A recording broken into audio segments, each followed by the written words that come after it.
हुन्छ प्यासेन्जर पनि यहाँबाट हुन्छ र इन्डियाको चाहिँ इन्ट्री पोइन्ट यहाँबाट हुन्छ यहाँबाट इन्ट्री गरेर आउँछ अनि यहाँ चाहिँ यो बोन्डेड यहाँ ट्रक पार्किङ छ यो ट्रकमा पार्किङ गरिन्छ त्यसपछि यिनीहरूले डकुमेन्ट लिएर यहाँ भन्सारमा आउँछ र भन्सार जाँचपास भइसकेपछि अनि यो चाहिँ फेरि यहाँबाट घुम्दै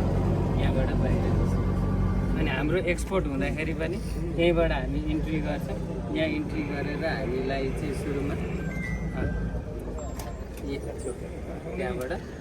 यहाँ भन्सार प्रक्रिया गरेर यहाँबाट हुँदै हामी बाहिर निस्किन्छौँ त्यहाँबाट बनबसाको बोर्डर चाहिँ आउँछ रेलवेवाला के हो अहिले रेलवे चाहिँ यो इन्डियाको यहाँसम्म छ हामीले अहिले रेलवेको पनि प्रोभिजन गरेको छौँ भोलि सेकेन्ड फेजमा चाहिँ हामीले रेललाई पनि जोड्ने भनेर अहिले हामीले जग्गा राखेको छौँ अहिले चाहिँ हामीले यो 43 हेक्टर जग्गा चाहिँ अहिले हामीले यसको लागि रुख कटान गरेर लिएको छौँ र 25 हेक्टरमा चाहिँ अहिले यो स्ट्रक्चर बन्छ झन्डै 40 बिघामा चाहिँ अहिले यो बन्छ यहाँ चाहिँ अब हामी 350वटा गाडी पार्किङ गर्न सक्छौँ हामीसँग 2टा गोदाम छ 2टा पार्किङ छ त्यसै भन्सार क्वारेन्टिनको बिल्डिङ छ इमिग्रेसनको बिल्डिङ छ एउटा चाहिँ एकदम अत्याधुनिक हाम्रो चाहिँ यो पोर्ट चाहिँ बनिरहेको छ अब यसको चाहिँ हामीले यो साइट हामीले यसमा चाहिँ धेरै अगाडि चाहिँ हजुरको यो वन क्षेत्रमा परेको धेरै हामी समस्या झेलिराखेको छौँ माननीय मन्त्रीज्यू आएपछि यसलाई चाहिँ एकदमै सहजीकरण भयो उहाँको नेतृत्वमा चाहिँ यो एकदम फास्ट ट्र्याकमा भयो यो चाहिँ अहिले पनि हामीलाई पनि यसो आउँदाखेरि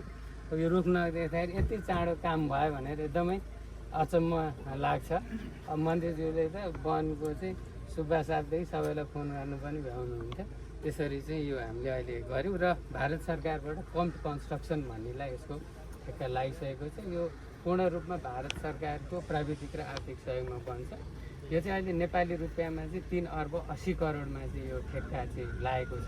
अब अहिले यो पुरै हामीले चाहिँ यो साइट हस्तान्तरण गरेर तपाईँहरू काम गर्नुहोस् भनेर हामीले अफिसियल च्यानलबाट चिठी पनि हामीले पठाइसकेको छौँ अब यसको चाहिँ विधिवत रूपमा यसको शिलान्यास पनि अब हुनुपर्छ भिजिटमा चाहिँ मान्छे त्यही अब यो हामी 3 वर्षमा चाहिँ निर्माण सम्पन्न हुने गरेर हामीले चाहिँ काम यो बनिसकेपछि हाम्रो 9वटा पोर्ट हुन्छ हाम्रो नेपालभरि अहिले 8वटा सञ्चालनमा छ यो 9 पोर्ट देखाउनुहुन्छ रेलवे चाहिँ भित्र छ यस्तो हो होइन यो चाहिँ इन्डियातिरको हो है इन्डियातिरको हाम्रो रेलवेको कहाँ छ कनेक्सन रेलवे का एंट्री यहाँ से है ये एंट्री है ये नेपाल ये कहाँ पे है ये रेड कलर ये बनवासा से है बनवासा वाला चाहिए हमारा अभी का रेलवे स्टेशन हाँ अभी का और पीछे है सर पीछे है ये चकरपुर में नहीं तो हाँ ये वो क्या कहते हैं हमारे जो बुढ़ा नहीं ये ठाउँ भनेको त्यो लास्ट पोइन्ट हो यो गाउँ यो पोइन्ट यहाँबाट हामी इन्ट्री गर्ने भने यहाँबाट सुरु हो कि भोलिपछि रेल बनाउँदाखेरि यसरी हामीले यो पुरै जग्गा जो यो छोडेको छ यो रेलको लागि जग्गा छोडेको छ यो नक्सा नै हाम्रो लागि बनाएको नक्सा होला जस्तो लाग्छ यो नेपालभित्रै हो यो जम्मै यो पुरै यहाँसम्म यो जोगपुरा खोला आयो माथिपट्टि हिँड्ने यता तल नेपाल देखाएको यो वारी हो नेपाल यता चाहिँ हाम्रो भयो अनि यो रेल हो यो नेपालभित्रैको यो नेपाल यो चाहिँ हाम्रो भयो टटरभन्दा माथि हिँड्ने तल 30 मिटर वेथको चाहिँ हाम्रो रेलवे कोरिडोर बनाउने रहेछ है त्यो उनीहरूको बनायो भने चाहिँ उनीहरूले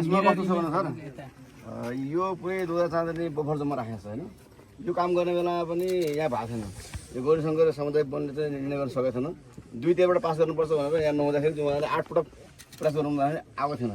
त्यस पछाडि मलाई भनिसकेपछि हामीले नगरपालिका निर्णय गराएर यहाँ खसी काटेर यहाँ चाहिँ तपाईँको त्यो साधासँग बोलाएर त्यहाँबाट तपाईँको चाहिँ पर्सेन्टेज पुरा गरेर हाम्रो चाहिँ 2-3% पुरा गरेर निर्णय गरेपछि बल्ल यो गएर मन्त्रालयमा निर्णय भएको रोकेको थियो उहाँलाई पटक पटक मलाई फोन आइसकेपछि मैले त्यो काम पनि गरेँ अब यहाँ हामीलाई काम गर्नु धेरै गाह्रो छ हरेक ठाउँमा खाली ठाउँ छ यो त बन्द थियो यहाँ खाली ठाउँहरू पनि हामीले चाहिँ डिपेयर गरेर छौँ सनातन गर्न पाइएको छैन निकुञ्जले त्यो हाम्रो क्षेत्रभित्र पर्छ भन्छ कि यो पनि त्यस्तै अड्केको कुरा हो मैले यो 20 वर्ष अगाडिबाट एजेन्डा थियो तर अहिले हामी जितेर आइसकेपछि बल्ल यो काम सुरु भयो कि किनकि यहाँ अड्किरहेको थियो कायम अगाडि बढ्दै थियो। अब यो अरू कुराहरूमा त्यस्तो छ सर। अब यो बफर जोनले हामीलाई अप्ठ्यारो पारेको छ।